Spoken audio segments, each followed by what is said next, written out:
Bismillahirrahmanirrahim. Hamdan wa syukranillah, la wala wala quwata illa billah. Sahabat sejati yang Allah muliakan, semoga di sore menjelang asar ini dalam kondisi sehat walafiat dan masih istiqomah dengan saumnya. Pada kesempatan kali ini saya teringat sebuah momen di mana ketika saya itikaf di Masjid Atin Jakarta, saya kedatangan seorang bapak yang kemudian saya kenal dengan Bapak Wandi. Ketika waktu itu kami sedang berbincang dengan salah seorang murid beliau yang bernama Suca. Beliau menghampiri kami dan setelah uluk salam kemudian berbincang sedikit, tiba-tiba beliau mengajukan sebuah pertanyaan kepada saya. "Kenapa Mas kok kelihatan khusus sekali?" kata Pak Wandi kepada saya. Sejurus kemudian saya menjawab, "Iya Pak, saya sedikit ada masalah." Pak Wandi kemudian bertanya lagi, "Masalah apa?" Saya kemudian menjelaskan sedikit apa yang tengah saya hadapi kala itu, dan kemudian Pak Wandi merespon apa yang saya sampaikan dengan sebuah perkataan yang sangat indah. "Gitu aja kok pusing, bisa ngaji nggak?" Saya jawab, "Insya Allah bisa Pak. Sana ambil wudhu dan baca ayat 205 surat Al-A'raf." Saya segera mengikuti anjuran beliau tanpa bertanya lebih lanjut dan membaca ayat 205 dari surat Al-A'raf. "Wadhkur rabbaka fi nafsika tadarruan wa khifatan wa dunal jahri minal qawli bil ghuduwi wal aswali wa la takum minal ghafilin." Setelah saya membaca ayat tersebut, Pak Wandi kemudian bertanya lagi, "Apa kata ayat itu?" Saya hanya membaca apa yang ada di terjemahan, "Dan ingatlah Tuhanmu dalam hatimu dengan rendah hati dan rasa takut, dan dengan tidak mengeraskan suara pada waktu pagi dan petang, dan janganlah kamu termasuk orang-orang yang lengah." "Iya, itu jawaban dari permasalahan kamu," kata Pak Wandi. "Maksudnya bagaimana Pak?" saya bertanya. "Yang sekarang kamu hadapi, yang tadi kamu ceritakan ke saya, itu semuanya ada atau masalahnya terletak di hatimu, bukan karena kamu kurang pengalaman, bukan kamu kurang pinter, bukan kamu kurang ijazah atau lainnya, tapi masalahnya adalah hatimu sedang tidak yakin, hatimu sedang tidak baik. Karena itulah kemudian apapun yang kamu lakukan menjadi tidak baik."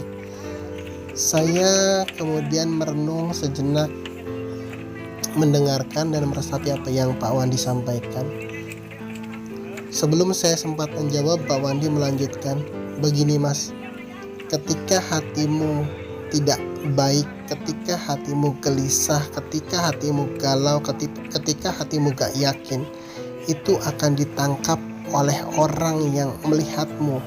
Misal kamu melamar pekerjaan, tulisanmu pun akan kelihatan tidak yakin. Bagaimana kemudian HRD akan menerima calon karyawan tidak yakin?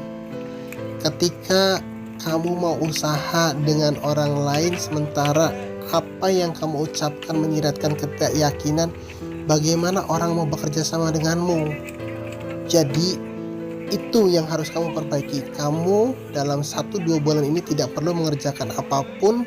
Yang harus kamu kerjakan adalah benahi hatimu. Caranya tadi, sebut nama Tuhanmu." "Siapa nama Tuhanmu?" kata Pak Wandi.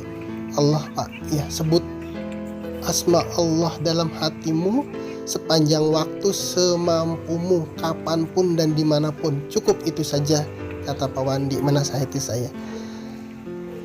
Saya kemudian teringat dengan apa yang sudah diberikan oleh Pangarsa Guru kepada saya. Kemudian saya mengatakan, "Pak, apa yang Bapak tadi sampaikan saya sudah dapat dari guru saya, bahwa saya harus melafalkan, melazimkan zikir Allah ini di dalam hati setiap waktu. Gurumu itu udah benar, gurumu itu udah bagus, memberikan bekal bagimu itu udah sangat luar biasa.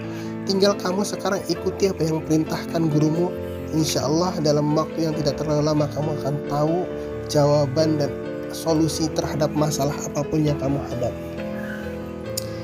Kemudian saya mengiyakan, dan setelah pulang dari itikaf itu saya tidak melakukan apapun. saya tidak melamar pekerjaan, saya tidak melakukan kegiatan-kegiatan yang bersifat ikhtiar lahiriah, tapi saya kemudian mentafakuri dan kembali merefresh apa yang pernah Pangursa Guru sampaikan. Saya kemudian terus mendawamkan apa yang disarankan Pak Wandi dan yang ternyata sudah diberikan oleh guru saya. Siang, malam, pagi, dan petang hampir sepanjang hari saya selalu melafazkan Allah, Allah, Allah, Allah, Allah dalam hati, sehingga suatu waktu benar jawaban Allah itu datang kepada hati kita. Benar apa yang disampaikan Pak Wandi, dan benar pula yang pernah disampaikan Pangursa Guru bahwa apa yang beliau sampaikan itu adalah bekal yang sangat cukup, sangat baik, dan bahkan sangat istimewa untuk segala hal yang kita hadapi. Akhirnya dengan wasilah zikir qalbi, zikir hati itulah kemudian saya mendapatkan pencerahan-pencerahan yang luar biasa yang akhirnya membuka jalan untuk saya melangkah ke depan dan mendapatkan pekerjaan, mendapatkan penghasilan dan penghidupan yang lebih baik hingga saat ini. Jadi dari momen itu saya mendapatkan sebuah pelajaran bahwa apapun hal yang kita hadapi, apapun problematika hidup yang kita hadapi, apapun masalah yang kita temukan, sebenarnya sumbernya adalah dari hati kita sendiri. Beberapa waktu lalu Pangursa Guru mencontohkan sebuah analogi yang sangat indah, bahwa ketika hati kita itu ruwet, hati kita itu kotor, hati kita itu tidak nyaman, maka itu akan mengundang ketidaknyamanan, keruwetan, dan kekotoran dari luar hingga makin mengotori hati kita.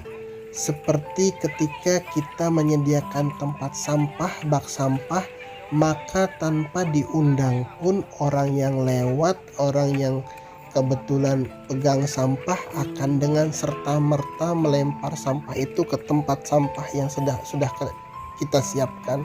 Seperti itulah ketika hati kita kotor, saat itu hati kita seperti tempat pembuangan sampah yang siapapun bisa membuang sampah ke tempat itu, membuang sampah, membuang kotoran ke tempat itu. Dan kotoran dan sampah hati itu seperti dendam, kebencian, kemarahan, kegelisahan, kegalauan, frustasi, putus asa, dan lain sebagainya, itu akan terserap oleh hati kita ketika hati kitanya kotor, ketika hati kitanya seperti bak sampah.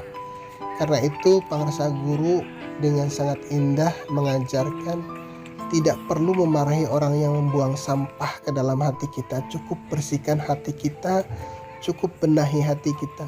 Ketika hati kita bersih, ketika hati kita lapang, ketika hati kita terang, maka orang lain pun akan segan untuk membuang kotoran-kotoran kehidupannya ke dalam hati kita.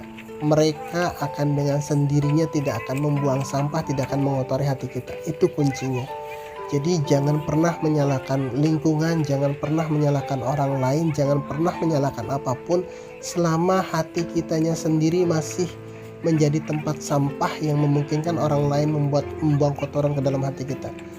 Cukup bersihkan hati kitanya, kemudian insya Allah orang lain pun akan menghindarkan dirinya untuk membuang kotoran dan sampah ke dalam hati kita.